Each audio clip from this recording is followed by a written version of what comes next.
Well, Real Madrid did the inevitable. They fired Xabi Alonso. Is this a good idea? Yes and no. Oh my goodness. So is this guy a football pundit? He's got an answer. Would I have fired Xabi Alonso? Hell no. Xabi Alonso is one of the best coaches in the world. He's one of the best managers in the world. And basically every team in the world should want him. And I think it's probably an indictment of where Real Madrid is at this current moment that they can't make it work with Xabi Alonso. I think that there are also some things Xabi Alonso could have done better, but I know that Zinedine Zidane at one point had more trophies than losses, but still, this right here is what Xabi Alonso did while he was at Real Madrid. He won 22 matches, 4 draws, 5 losses. Okay, that is, if I pull this up here, 2.24 points per game. You know, that's more points per game than Zinedine Zidane, by the way. He's in, great company when it comes to the points per game that he was able to put together. But he's been fired, and to be honest, he's been fired for things that have very little to do with what's actually happening on the field. I think that Xabi Alonso, while he is one of the best managers in the entire world, was fired because he wanted to be the guy. Not in some sort of vain way, not in some sort of way where it was an ego thing. He wants to be the actual coach. He wants to be the guy that is making the decisions. Who starts, who doesn't start.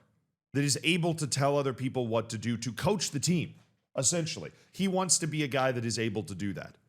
And clearly, even when there's this kind of friction that's been going on at Real Madrid for months, he's able to do that, right? He's able to get results out of the team. He's able to win matches. He's able to produce points.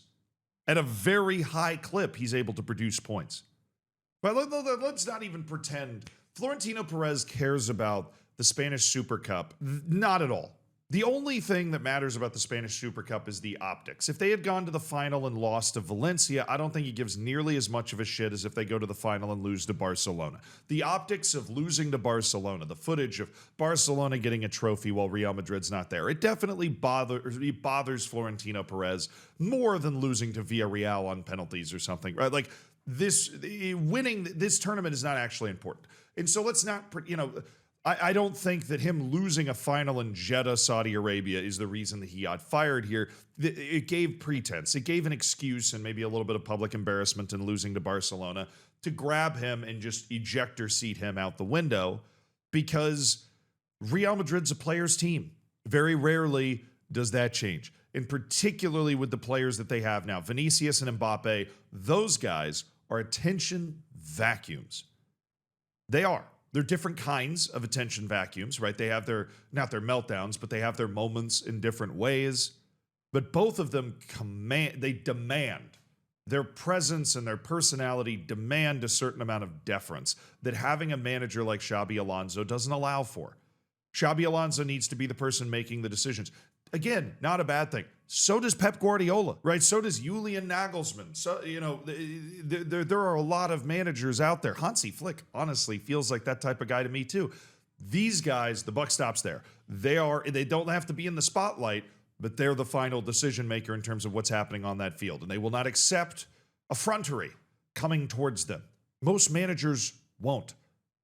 Most managers will find a way to deal with it, privately and publicly, in a way that saves face. But if that continues to happen, then And also, let's not get it twisted. Xabi Alonso got fired, right? It was mutual consent, which is technically, your dealer's choice of who made the call. Was Xabi Alonso having a fantastic time? No, he got fired.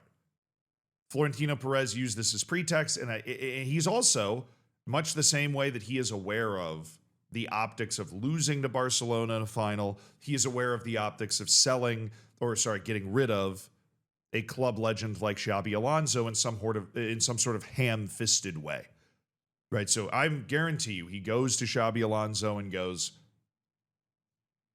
"We're going to let you go. You can leave by mutual consent, but we're going to let you go. You're leaving. We would love to do it by mutual consent. We know you're probably not, he's a great manipulator of people, Florentino Perez. He goes to him and says, all right, look, you're probably not having a great time either. It doesn't seem like you and Kylian and Vinny are all getting along in the first place. We think it'd be best to move on or whatever. This was Real Madrid's idea. This was not Xabi Alonso's idea. Xabi Alonso doesn't strike me as the type of guy that gives up on a club like this. A club that he played for. He is, in many ways, at least he tries to portray himself outwardly as like the perfect man, the perfect professional. And in that sense, he is not going to leave just because somebody's pushing back on him. Or there were some moments kind of towards the end where you're like, like here's the handshake at the end of the Spanish Super Cup final. Florentino Perez looking like the godfather at his daughter's wedding, being asked for a favor here during that handshake. You've got whatever this was, where Kylian Mbappe makes the executive decision to make sure that, Real Madrid doesn't hold a guard of honor for Barcelona and pulls them off. And it seems like Xabi Alonso is having to go along with what Kylian Mbappe is saying. I mean, a lot of people were speculating about whether this was a direct contradiction to what Xabi Alonso wanted. I think it was more that Kylian Mbappe was just voicing the fact that he really didn't want to do this. And Xabi Alonso's like, fuck it, we're following the guy. You know what I mean? He probably knew at this point, he's not a dumb person. Xabi Alonso probably already knew that the boot was up his ass and he was on the way out the door. He was probably already airborne at this point, flying out. So he knew. I don't think you can read too much into that or whatever. Then there's this from John McKenzie. I found this particularly interesting. You look at the expected goal difference per 90 minutes. Xabi Alonso, despite all of the controversy, despite all of the uncomfortableness that seemed to be going around, had his team, the underlying analytics to this, basically. All I'm saying is the underlying analytics to the fact that he had 22 wins and 4 draws and 5 losses to start his career, the underlying analytics said that he should be doing even better. They say that Real Madrid should actually be doing even better than that under Xabi Alonso. Can you imagine how well... I mean, it would never happen, right? Because guys like Kylian Mbappe and Vinicius and guys like Messi and Ronaldo and Neymar, they're too big. They're literally too big. They take up all the oxygen in the room, and they don't allow... this is just at a club level. At a national team level, I think this sort of thing can still happen. But at a club level, they don't allow a club to function normally. Your club cannot function as a normal club when you have those types of guys. Real Madrid has multiple of them. They usually do. And this is why it's not the first time that Real Madrid now, with this decision, where they basically sided with these players that they brought in, they made the decision to bring these guys in. They know who they are. They were hoping that it would be able to work, but there just wasn't enough mutual respect between Xabi Alonso and the players. And so it did not work. They knew exactly, they knew what they were doing. And now they've set themselves up for a situation where the manager of Real Madrid for the next 5 years is going to be an NBA coach. And an NBA coach is somebody that just manages the expectations of the players. They're not actually going to be doing the job of managers on most teams. They're going to be, on the worst part of it, they're going to be ego stroking. But on the best part of it, they're going to be managing the different personalities on the team to try and get them to perform well.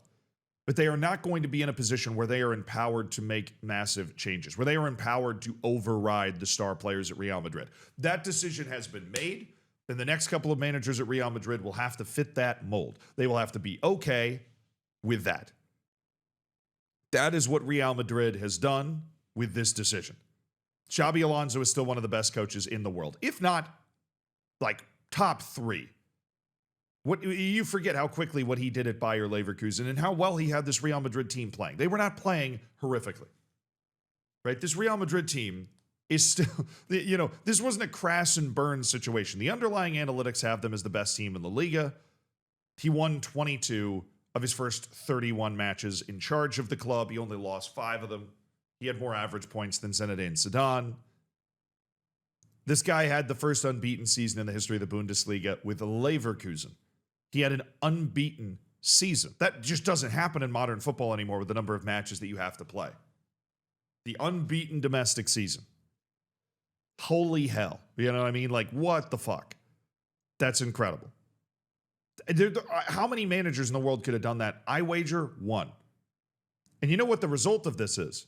Now that Xabi Alonso's on the open market, and I think has a taste to go somewhere where maybe he's going to be a little more appreciated. Because I'm feeling like he thinks he was a little underappreciated at Real Madrid, that he was left out to dry a little bit, that he was ignored a little bit by the Real Madrid hierarchy. I mean, just look at the way Florentino Perez didn't interact with him in that handshake line.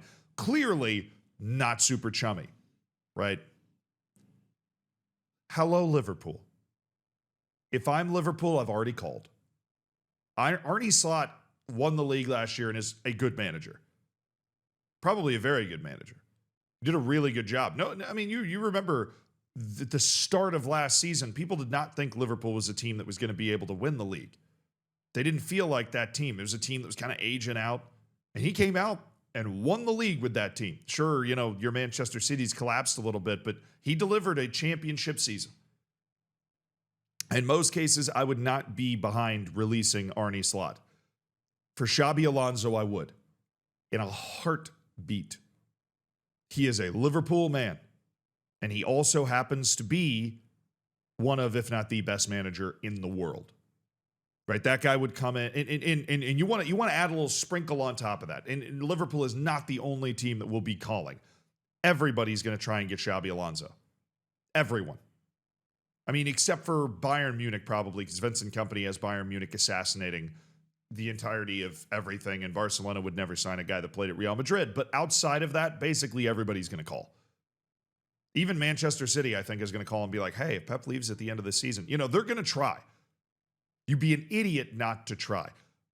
But at Liverpool, you would also reunite Xabi Alonso with Florian Wirtz. And Florian Wirtz was playing like a player worth $150 million when he played for Xabi Alonso. Also, Jeremy Frimpong is there. He also played for Xabi Alonso at Bayer Leverkusen. So not only would he be going to Liverpool, one of basically the two teams people were speculating he would go to after Leverkusen, although I always said he was going to go to Real Madrid.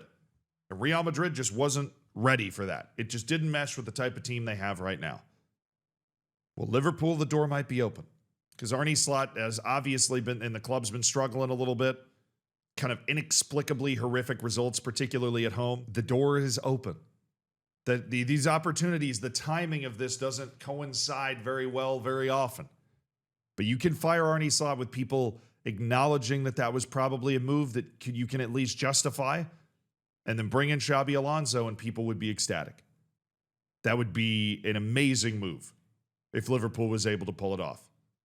But would I have fired Xabi Alonso? No. Do I understand why Real Madrid did it? Yes. They're a players' first club. Xabi Alonso was basically getting in the way of that, creating bad vibes. Florentino Perez is very sensitive. He lets the drama get to a certain point, and once the drama gets to a certain point, he wants to make a move. He doesn't want the drama to become a major detractor. And he uses, you know, some match in Saudi Arabia and the Super Cup or whatever to justify that move. But Xabi Alonso, make no mistake, is one of the best managers in the world. And everybody should want him, and he's probably going to end up in Liverpool.